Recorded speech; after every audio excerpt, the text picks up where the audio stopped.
Buenas tardes, les habla el ingeniero Horacio de la Loye, profesor del taller vertical de estructuras 1 de DNC, Facultad de Arquitectura, Universidad Nacional de La Plata. Como ya hemos mencionado en otras de estas charlas, estas están dirigidas a alumnos de la Facultad de Arquitectura, futuros arquitectos. Como tal, en nuestras charlas no van a encontrar demasiados cálculos ni detalles de la ingeniería de detalle para este tipo de obras, sino más bien pautas como para el predimensionado de las estructuras. Ese es el objetivo de nuestro taller, preparar a los arquitectos para el diseño estructural más que para el cálculo estructural. Por supuesto, siempre habrá algunas fórmulas matemáticas mínimas necesarias para poder entender y comprender el diseño de las estructuras. Desde este punto de vista vamos a iniciar esta charla. Bueno, el tema que vamos a ver hoy es el de láminas plegadas. Las láminas plegadas son estructuras en general armadas con una suerte de láminas que son elementos bidimensionales de muy poco espesor comparado con las otras dimensiones.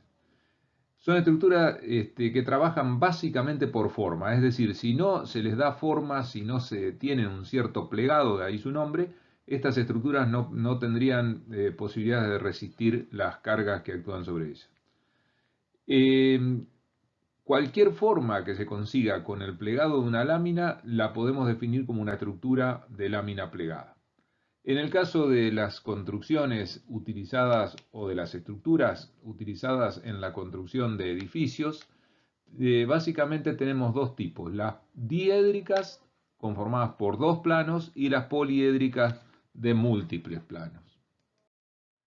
Dentro de las diédricas tenemos las tipo B, que es la que se ve en la figura A, que es como una B corta invertidas, la misma tipo B pero con dos vigas de borde, una en cada uno de sus lados. Esto mejora mucho, como vamos a ver luego en el desarrollo de la clase, el comportamiento de la lámina plegada, porque los bordes son elementos que por ahí carecen de rigidez y son unos elementos que limitan mucho la capacidad de carga. Luego tenemos las tipo omega, como la C, la tipo shed, que es o tipo Z, que es la que está en la figura D, muy utilizada en la construcción de naves industriales porque permite, según la orientación que se le dé, tener una cara en la cual se colocan aberturas que permiten la iluminación cenital. Y luego tenemos la poligonal, que está conformada por una serie de láminas adosadas como la que está indicada en la figura E. Dentro de las poliédricas, que como habíamos dicho son aquellas que tienen más de dos planos, tenemos la tipo pirámide, la clásica pirámide indicada en la figura A. Si a esta le sacamos el vértice, vamos a tener la pirámide truncada. Y después tenemos la tipo tolva, muy utilizada, por ejemplo, en los silos areneros, silos de cemento, en ese tipo de estructuras y otros tipos de silos para la utilización en la industria. Acá tenemos algunos esquemas, algunas fotos de la utilización de las láminas plegadas. En el primer caso, en la primera figura, se puede ver láminas de tipo B. En el segundo, la tipo shed, que como les había comentado, es muy utilizada en la construcción industrial, porque permite la iluminación cenital. Después tenemos una estructura poliédrica en la tercera imagen, la que se encuentra más abajo. Acá podemos ver otras estructuras, también en este caso utilizadas para cubiertas de estadios o de tribunas en general, también de tipo láminas plegadas. Fíjense que con la conformación que se les puede dar, como la que se ve en este esquema, las láminas pueden llegar a configurar una estructura tal que conforma o permite definir la cubierta de un estadio. Bueno, en estas imágenes lo que podemos ver es la aplicación de las láminas plegadas como componentes estructurales por ejemplo, de un pórtico para cubrir un natatorio, como se puede ver en estos ejemplos.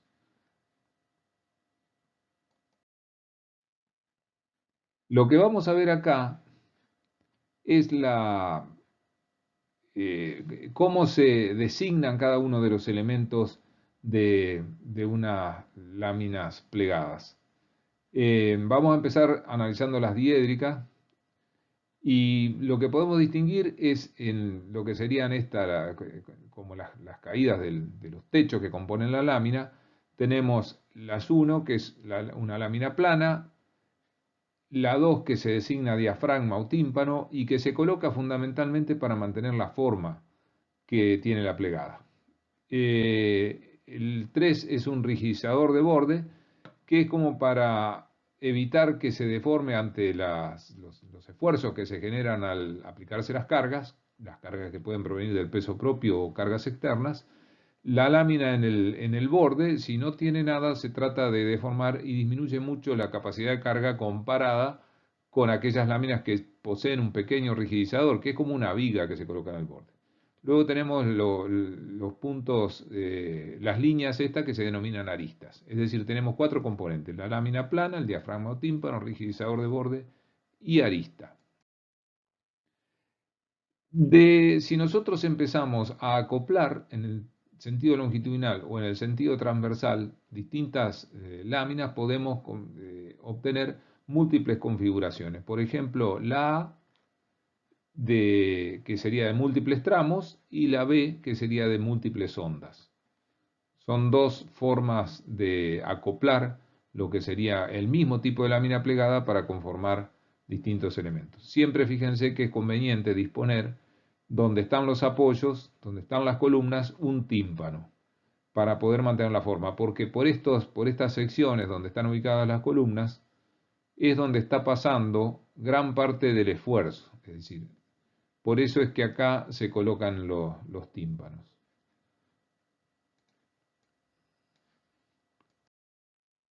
Si hacemos un pequeño experimento, que lo pueden hacer ustedes, acá está hecho a propósito, digamos, con elementos muy simples que uno puede disponer en la casa, en el lugar donde está trabajando, lo que podemos ver es lo siguiente. Tomemos, por ejemplo, una hoja de papel con dos elementos de apoyo, una línea de apoyo por acá y otra línea de apoyo por acá. Acá está hecho con unas cajitas de unos viejos disquetes. Si colocamos la hoja sola, fíjense, una hoja de papel simplemente apoyada, estaría esto porque tendría una línea de apoyo acá y otra acá, sería como una losa armada en una dirección con dos voladizos. Esto es lo que tendríamos acá, la hoja sola, ¿no? Le aplicamos una carga que consiste en un lápiz, una carga repartida lineal sería esta, como la que estamos indicando acá. Y fíjense lo que pasa con la hoja. Tiene una deformación que prácticamente toca lo que sería la mesa. Es decir, la capacidad de carga que tiene es realmente muy baja. Si ahora esa misma hoja la plegamos, como se indica acá en esta figura, a través de esta línea, es decir, la doblamos, la colocamos sobre los apoyos, las mismas líneas de apoyo que teníamos hoy, que era una por acá y otra por acá, ya podemos ver que le podemos colocar, por ejemplo, 4 lápices o posiblemente más, es decir, la carga aumentó un 400%, un valor realmente muy importante. ¿A qué se debe eso? Al plegado, exclusivamente, es decir, hemos transformado un elemento plano en un elemento plegado. Siempre, por supuesto, con los mismos, prácticamente con la misma sección y el mismo material que teníamos antes, es decir, no hubo grandes cambios y sin embargo la capacidad de carga aumenta tremendamente. Si ahora le ponemos unas aristas, que son las que estamos marcando acá abajo, en estas laterales, una arista acá y otra arista acá, también, podemos ver que la capacidad de carga aumenta muchísimo más. Acá tenemos, fíjense la cantidad de lápices que yo puedo poner arriba de esta hoja de papel y sigue manteniendo bastante bien la forma. Es decir, la misma hoja que soportaba un solo lápiz y se deformaba tanto, al hacer un plegado y al colocar aristas me permite soportar, qué sé yo, 20 lápices, es decir, un 2000%. Se ha incrementado la capacidad de carga de ese elemento. ¿Qué pasa si seguimos cargando? Seguimos colocando lápices. Yo acá lo que hice para poder poner tantos lápices fue poner unos alambrecitos acá, ahí se ve el ganchito de uno de los alambres, y otro acá con una forma de B corta y con dos ganchos en la punta, entonces le puedo ir cargando los lápices. Una acotación que es como para indicar como hice nomás para que no se me caigan los lápices por las laderas de este techo sería. Fíjense que si sigo incrementando la carga, el elemento sigue resistiendo, pero empiezan a aparecer algunos problemas de deformaciones importantes en las zonas de apoyo. Acá, acá y acá. Esto en una estructura real significaría que yo acá puedo tener un problema, alguna falla en esa zona. Pero independientemente de eso, lo que se puede ver es que la capacidad de carga ha aumentado mucho. ¿Por qué aparecen estos elementos, estas fallas? Bueno, esto no tiene tímpano. Por eso yo en la transparencia anterior les decía la importancia que tenía donde están los apoyos de los tímpanos. Los tímpanos son los que evitan que se produzcan estas deformaciones que podrían llevar, en el caso de una estructura real, a la destrucción de la misma. Muy bien.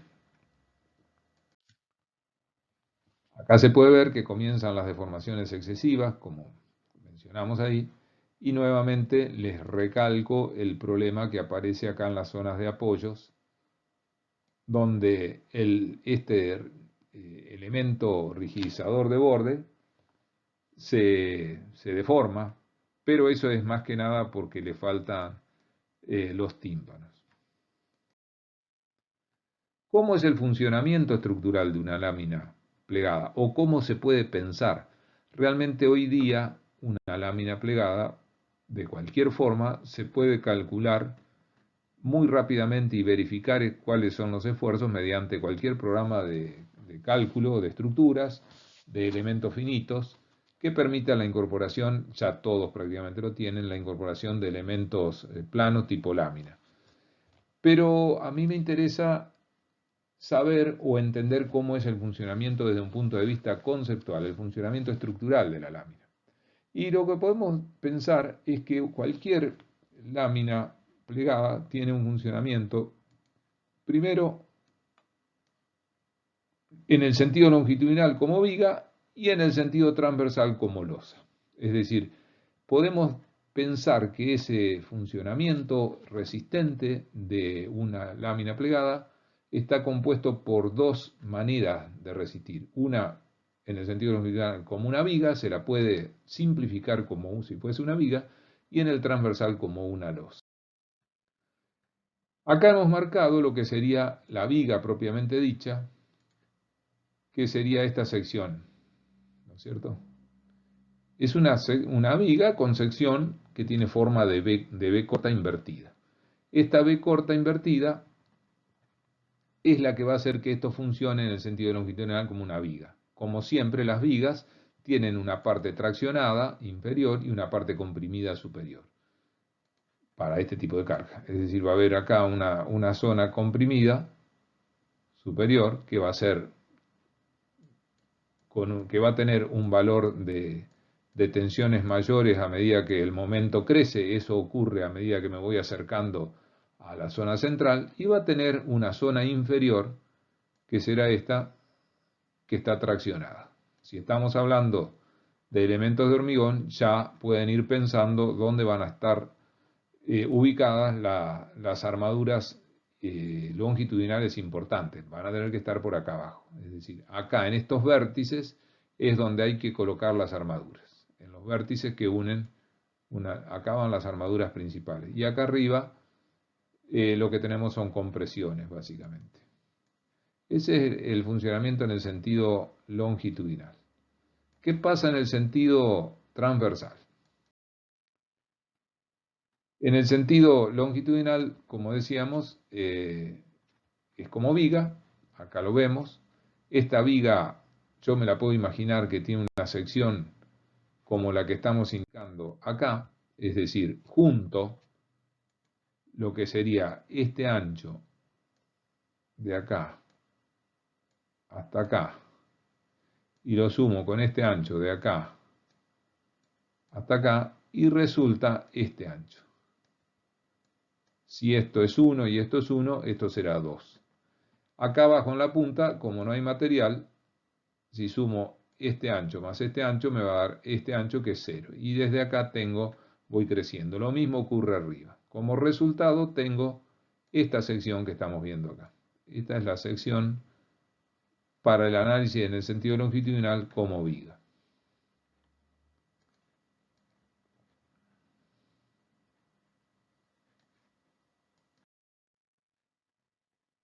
Lo que se puede hacer es una sección rectangular equivalente, es decir, sacar los picos, descontarlos a efectos del cálculo y suponer que lo que tiene la viga para resistir en sentido longitudinal es una sección como esta, que va a tener una altura h, que va desde acá hasta acá, y un ancho b, que va a ser este.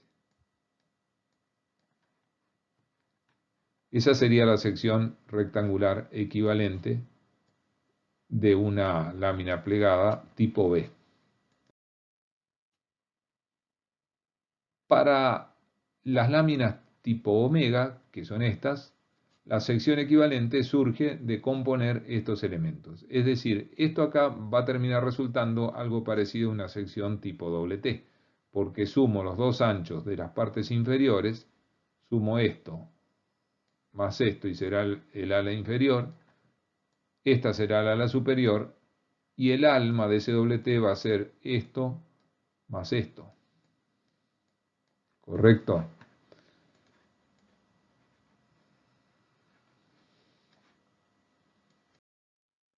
Y tenemos, por supuesto, esta sección que, como decíamos, es la equivalente a un doble T. Esta es la sección rectangular, de esta lámina plegada equivalente. No es rectangular en este caso, sino es un doble T, que tiene un ala superior comprimida, esta acá, esto va a estar todo comprimido, un ala inferior traccionada, las armaduras deberán estar colocadas en esta parte inferior, que si analizamos en el caso anterior, donde se ve la forma real de la lámina, las armaduras deberán estar colocadas acá, ¿correcto? En estos valles de unión entre una y otra viga. Estos son los sectores que tienen que llevar armadura. Armadura importante, todo lleva alguna armadura, pero por ejemplo, las láminas propiamente dichas, los laterales, llevan una malla mínima. Acá arriba también hay que colocar alguna armadura constructiva, pero la armadura realmente importante es esta que estamos viendo acá. Estos elementos que estamos borrando ahora son las zonas más armadas. ¿Cómo es el funcionamiento transversal? El funcionamiento transversal se puede suponer que es como el de una losa de varios tramos, que está apoyada en cada una de las aristas. Ustedes piensen que las aristas, que son estos sectores, estas son las aristas superiores y estas son las aristas inferiores. Las aristas son elementos indeformables, es decir, se pueden asimilar a apoyos.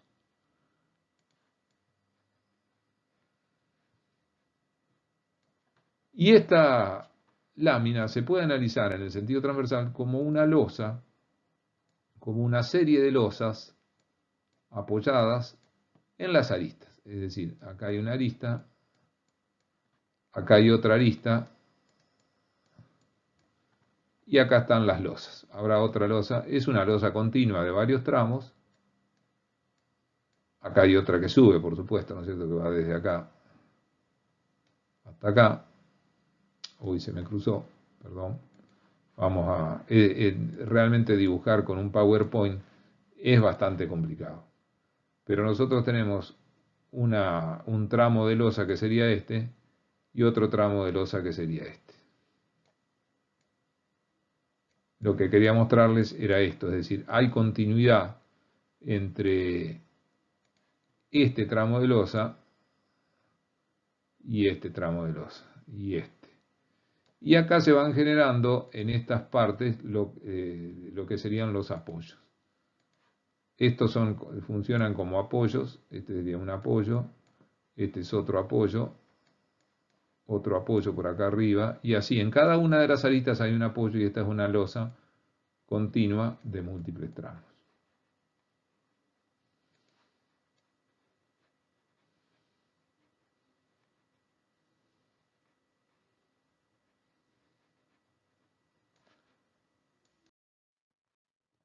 Acá tenemos indicado lo que sería la losa propiamente dicha.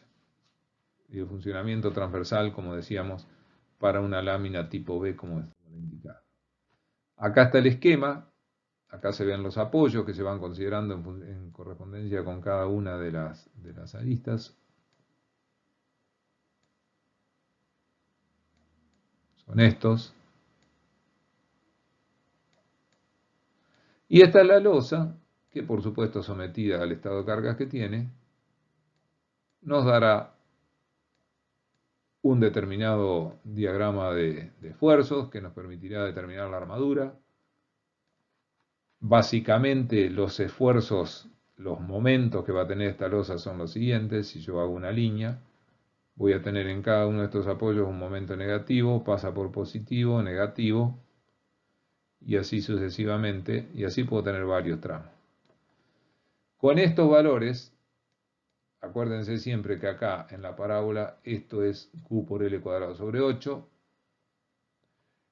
Este es el momento negativo y este es el momento positivo. ¿Qué me está indicando esto? Que en esta parte que voy a indicar central tendré momentos positivos. O sea que acá necesito armadura en la cara interna. Si la dibujo acá, yo necesito armadura abajo. Y en los apoyos, que tengo momentos negativos y lo dibujo en color azul, yo necesito la armadura importante arriba, por fuera. Lo mismo pasa en los apoyos internos. En los apoyos inferiores también necesito armadura en esta cara. ¿Qué ocurre acá? Que tenemos como siempre un problema de salto al vacío, es decir, yo no puedo hacer esto porque cuando la armadura se quiere estirar, se genera una componente hacia arriba en este nudo que me reventaría el recubrimiento y la armadura es como que se estira y pierde efectividad. Entonces lo que se hace en este caso es colocar, por ejemplo, una armadura que debería tener una forma así. Es una posibilidad. Lo que se hace realmente, esta armadura se reemplaza por una especie de horquilla en este sentido y otra especie de horquilla en este sentido que me permiten tomar la armadura superior que yo necesito en esta parte. Es decir, básicamente, y resumiendo, necesitamos armadura inferior acá, en todas las caras, en esta parte, en todas estas partes y a todo lo largo de la losa, armadura en la cara interna y armadura en la cara externa en todas estas partes. Armadura en la cara externa acá y acá arriba y acá, en todos estos picos en las aristas que hacen como de apoyos y que tienen el momento negativo que habíamos indicado acá. En este esquema necesitamos entonces acá el momento positivo, armadura abajo, momento negativo, armadura arriba.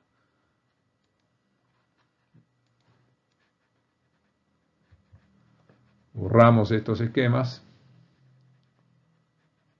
que hemos hecho de los apoyos y de las cargas y de las armaduras.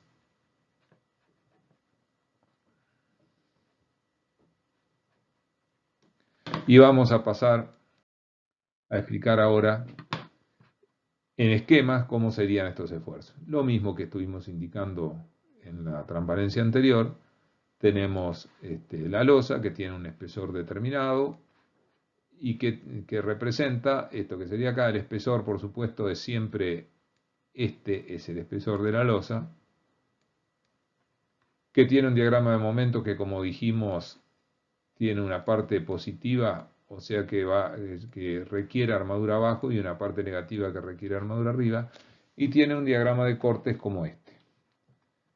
Este sería el diagrama de cortes y este sería el diagrama de momentos.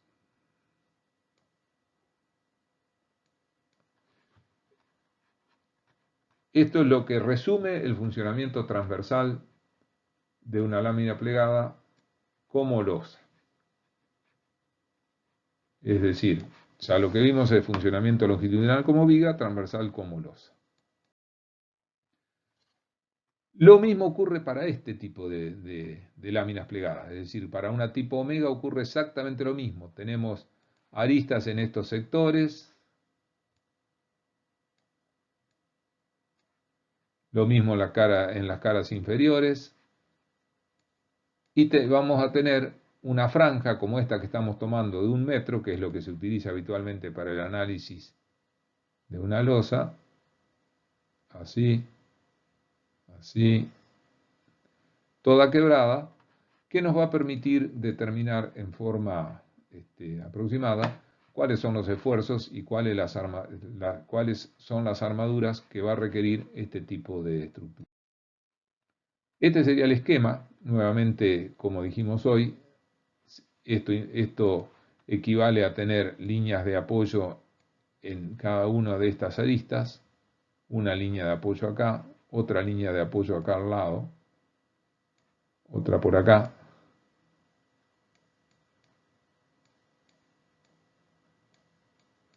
y así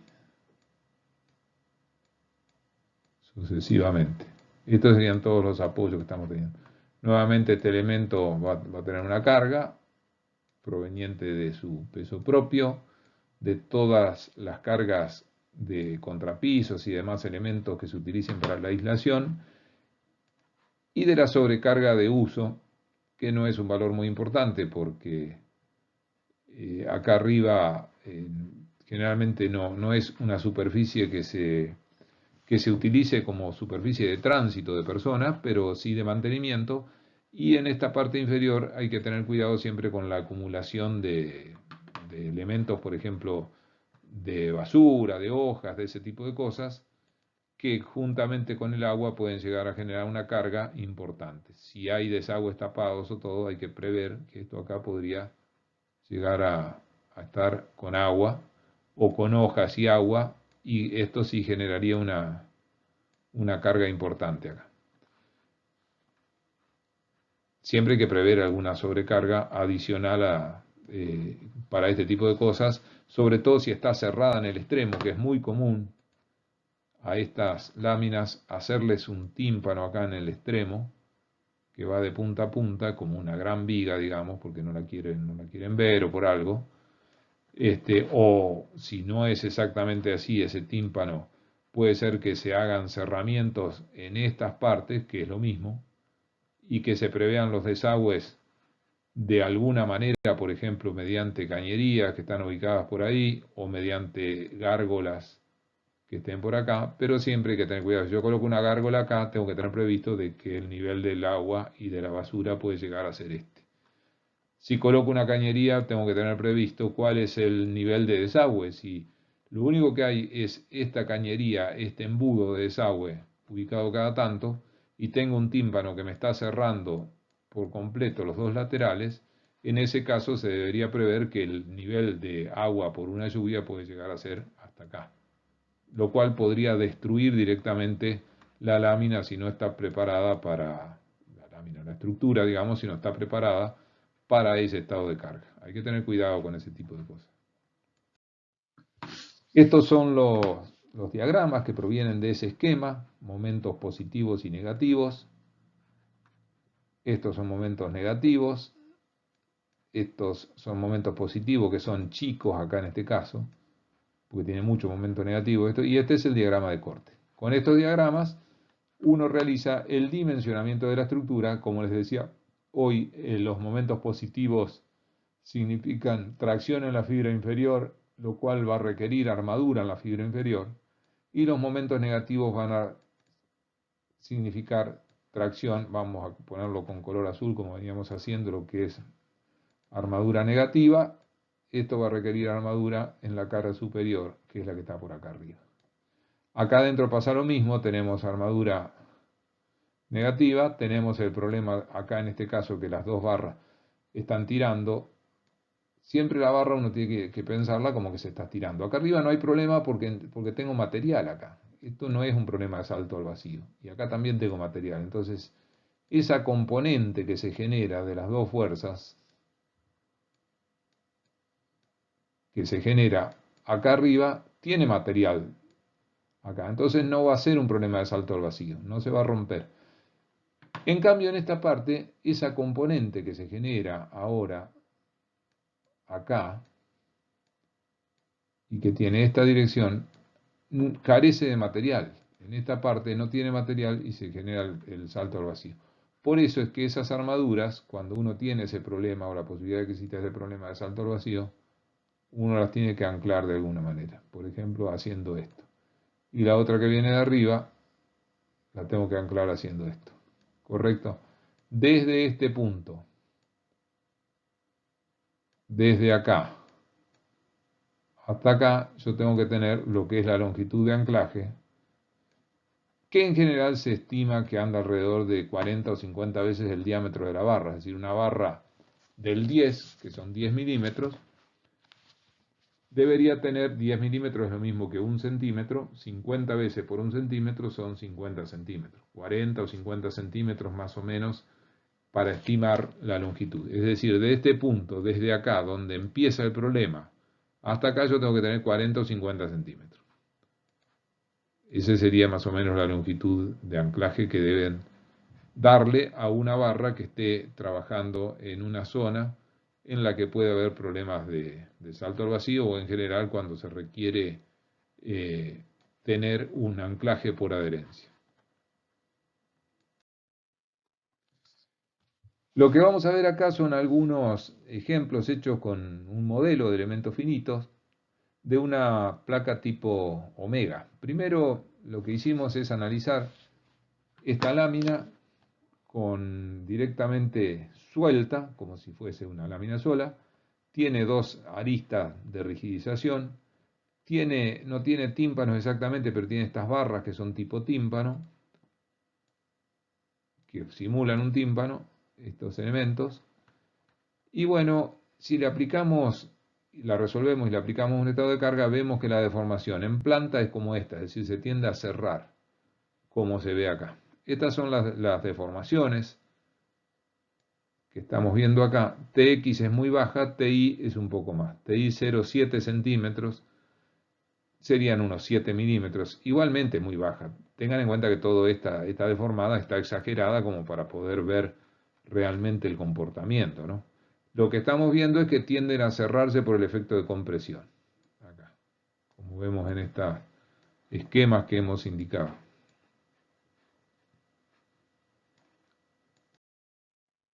Los diagramas que se obtienen luego de resolver la estructura indican claramente cómo es el funcionamiento longitudinal como viga y transversal como losa. Fíjense que acá lo que estamos indicando son las tensiones en el sentido longitudinal. Lo que estamos viendo es que las tensiones abajo, en la zona traccionada, son de color rojo y los valores de esas tensiones son los que están indicados acá. Fíjense, son tensiones de tracción, 47 kilos por centímetro cuadrado, por ejemplo, hasta la parte en la que se cambia, que es esta acá, al color verde, y a partir del color verde para arriba pasan a ser todas de compresión. Las compresiones máximas están en los bordes de las aristas y están en el orden de los 72 kilos por centímetro cuadrado. Y acá arriba, en las flechas estas, tenemos aproximadamente unos 16, 18 kilos por centímetro cuadrado, acá en esta parte. Esto nos está indicando que las armaduras deberán estar puestas en la parte inferior donde están los colores rojos. Con estas tensiones nosotros podríamos calcular cuál es la armadura requerida o la armadura necesaria. Y con las tensiones de compresión, estas de color azul, lo que podríamos hacer es verificar que no se nos pase de las tensiones admisibles de compresión de la pieza, que por ejemplo podríamos estimar en 120 kilos por centímetro cuadrado. Es decir, estamos por debajo, no deberíamos tener ningún problema con estas tensiones de compresión. Se puede ver en el sentido ahora transversal, funcionamiento como losa, lo mismo que decíamos hoy. Aparecen zonas de valores negativos. Acá estamos indicando los momentos en el sentido transversal, momentos negativos de color azul y momentos positivos en los tramos de color rojo. Fíjense todo lo que se obtiene de un diagrama luego de la resolución por elemento finito.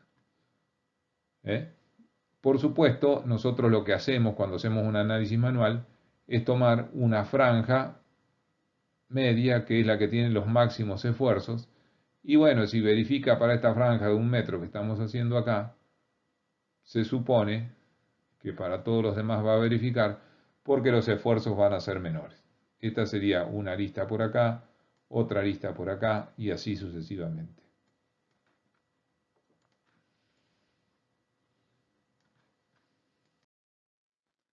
¿Qué pasa si nosotros colocamos otras láminas? Es decir, a la misma lámina la copiamos al lado de las otras y resolvemos la estructura en conjunto. Lo que vemos es que ya esta del medio tiene un comportamiento mucho mejor porque no se tiende a cerrar. ¿Por qué? Porque está compensada en el sentido horizontal. Fíjense que la deformada para las de los bordes sigue siendo una deformada importante.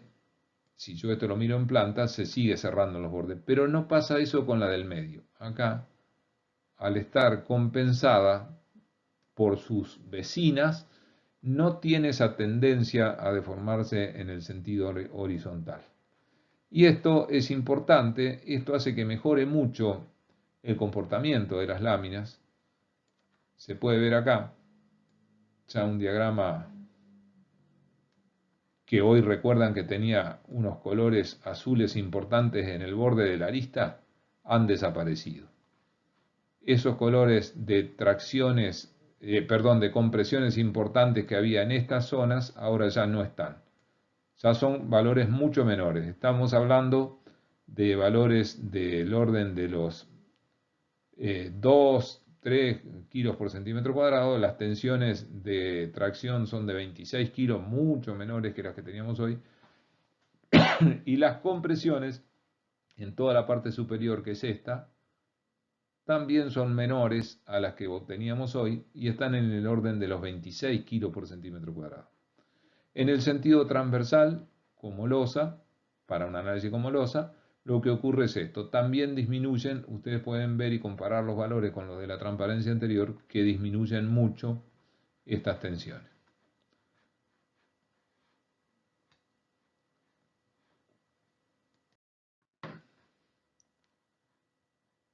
Lo que tenemos acá son tensiones normales longitudinales para los módulos extremos apoyados, que serían estos, ¿no es cierto? Es decir, si yo le doy apoyo a estos módulos, pasaría esto. Si los bordes están apoyados, el comportamiento de todos los módulos es más uniforme y los esfuerzos son menores. ¿Correcto? Sería lo que estamos viendo en esta. ¿Cuáles son los métodos de cálculo sencillos que uno tiene que tener algún conocimiento como para poder hacer una comparación y una comprobación? Siempre que uno calcula estructuras, tiene que tener algunos métodos manuales fáciles de hacer como para poder hacer algunas cuentas y ver si lo que estoy obteniendo de la computadora está dentro de los márgenes razonables, si es lógico y poder controlar que lo que me está dando un programa de computadora sea algo coherente y lógico. Muchas veces, incluso ingenieros experimentados, que sé yo, nosotros hace muchos años que estamos en el tema, y por ahí aparecen cosas raras. ¿Por qué, por ejemplo, en una estructura puede aparecer una cosa rara? Por algo muy simple, por ejemplo, un apoyo de una columna central en un edificio que tiene 80 columnas es tildar o destildar un cuadradito que significa que está restringida la deformación en dirección Y. Si yo me olvidé de tildar eso, seguramente voy a tener problemas. Y por ahí me va a dar algunas columnas muy cargadas. Entonces, siempre que uno resuelve una estructura, yo lo que les recomiendo es, primero, lo primero que tienen que hacer es visualizar con el modelo que estén usando, con el programa que estén usando, cómo es la deformada de esa estructura en conjunto. Si ustedes se olvidan de poner un apoyo, van a ver que hay una columna que se está enterrando en el suelo prácticamente y que esa arrastra a todas las vigas y losas que se deberían apoyar en ella, porque en realidad nos olvidamos de poner un apoyo. Y el otro gran control que uno tiene que hacer, por ejemplo en el caso de columnas, es hacer un análisis por superficies tributarias y por cargas medias. Por ejemplo, en un edificio nosotros sabemos que la carga media del edificio, contando todo, las paredes, la sobrecarga, los contrapisos, el peso propio de las losas, etc., ronda aproximadamente los 1.200 kilos. Si hablamos en kilonewton sería los 10 o 12 kilonewton por metro cuadrado. Y cada columna va a tener una superficie tributaria, es decir, cada una va a tomar una superficie, que ya lo han visto los alumnos de arquitectura en los años anteriores, cómo se determinan esas superficies tributarias, y en base a eso yo puedo sacar cuál es la carga que viene bajando por la columna por piso. Y con eso, yo sumando la cantidad de pisos, yo puedo decir en la planta baja, en esta columna debería tener aproximadamente 150 toneladas o 1500 kilonewton, y con eso comparar si lo que me está dando el modelo está bien o está mal. Cuando hacemos otro tipo de estructura, como por ejemplo las láminas plegadas, tenemos que tener algunas otras herramientas que también nos permitan verificar rápidamente si lo que nos está dando el programa es coherente o no. Para eso es que sirven estos métodos simplificados. Cualquiera me diría, ¿para qué nos dan métodos simplificados, métodos de análisis como estos, habiendo tantos programas y que realmente no son difíciles de usar, que se pueden conseguir fácilmente? Bueno, es para que ustedes puedan verificar y son las cosas que nosotros también usamos para verificar. El método de la viga es el método que se utiliza básicamente para hacer la verificación de los otros métodos más sofisticados de cálculo. ¿Qué tiene este método? Es sencillo, muy fácil de hacer, porque uno reemplaza la sección de la lámina plegada por una viga equivalente, como hemos visto anteriormente, calcula los momentos flectores y con eso puede determinar si las secciones de armadura son lógicas, si las compresiones que me está dando arriba son lógicas, muy rápidamente. Esto entonces es un método sencillo, dijimos, permite verificar condiciones y permite hacer un predimensionado. Ese sería el método de la viga. El método de los elementos finitos es más exacto, es más complejo, yo diría más complejo cuando escribí este Power hace unos años, porque hoy realmente no es mucho más complejo, si bien hay que aprender a usar un programa de elementos finitos y hay que saber interpretar los resultados. Permiten hacer dimensionados, por supuesto, pero bueno, es un método mucho más exacto. Yo diría que a nivel de predimensionado, con el método de la viga uno puede hacer un pequeño análisis, y ya a nivel de dimensionado de estructura, hoy día se debería usar sí o sí un método de elemento finito. Y después hay métodos analíticos que ya ahora en el año 2020 directamente no se utilizan más. Estos métodos han dejado de ser utilizados porque eran métodos matemáticos que permitían sacar una serie de ecuaciones y hacer análisis muy complejos para poder determinar los esfuerzos. Eso se hacía en los años 60, por allá, ya hoy día en el 2020, bueno, se extendió después hasta los 80 y pico. Yo, de hecho, en algún momento, al principio, cuando recién empezaba mi profesión, o cuando fui estudiante, teníamos que resolver algunos de estos temas por métodos aproximados. Pero hoy día yo diría que no se usan más. Es decir, los dos métodos de acá que se seguirían utilizando hoy día son el método de la viga, que sigue siendo recomendable como método de verificación de los resultados que me está dando un método de elemento finito. Es decir, esto se usa y esto se usa, esto no se usa más. Pero es importante por ahí que sepan que ha existido en algún momento métodos analíticos. Por ahí toman, por ejemplo, un libro de los años 60, 70 y van a encontrar el análisis por métodos analíticos de una lámina plegada. Los diafragmas rigidizadores. Tenemos el tímpano ciego, que me puede permitir dejar libre la lámina por encima, como el que estamos viendo en este esquema. Tenemos el tímpano calado, si queremos dejar algunas aberturas, podemos dejar estas partes abiertas. ¿Correcto?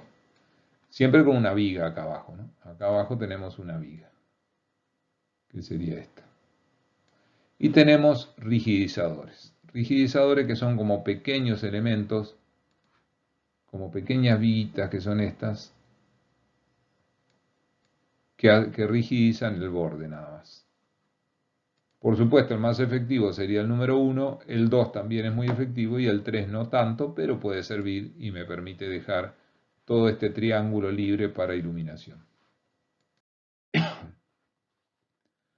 Recomendaciones para el predimensionado de vigas de láminas plegadas.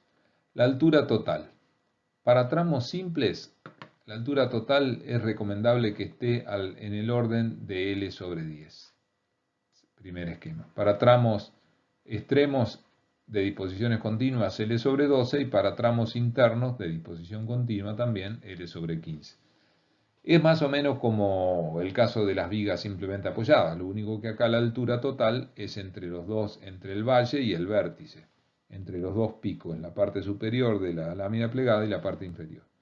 El ángulo de inclinación de los faldones conviene que no sea mayor de 40 grados, digamos. Tampoco que sea muy bajo, es decir, que esté entre los 30 y los 40 grados. Porque si es el ángulo muy bajo, se pierde el efecto de viga que tiene en el sentido longitudinal, y si es muy alto, se empieza a complicar el tema de la constructiva. Es decir, es conveniente que esté alrededor de los 40 grados.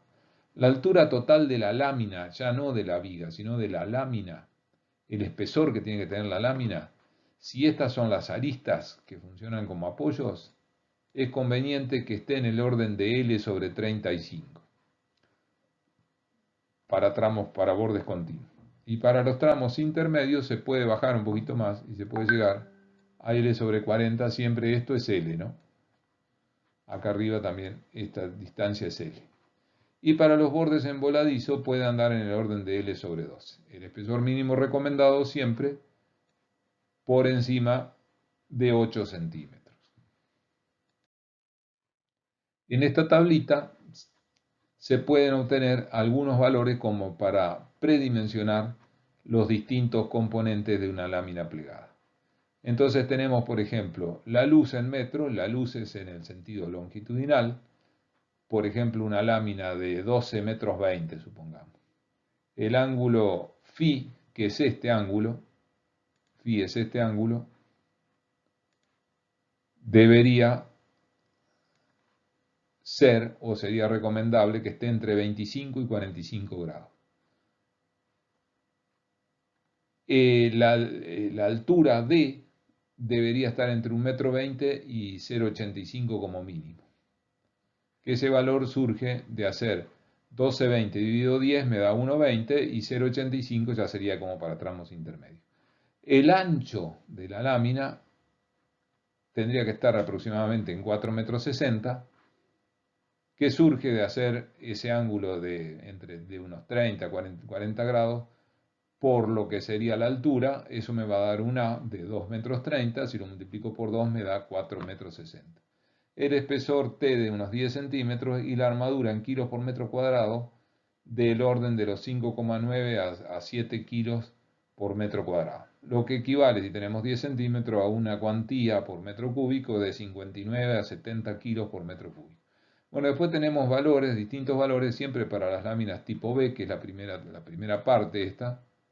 Esto corresponde a láminas tipo B. Y luego tenemos para las tipo omega, con distintos valores de luz, de tramo, y distintas recomendaciones para poder hacer el predimensionado de los espesores. Y con esto vamos a dar por terminado lo que sería esta charla sobre láminas plegadas. Muchas gracias y nos vemos en la próxima.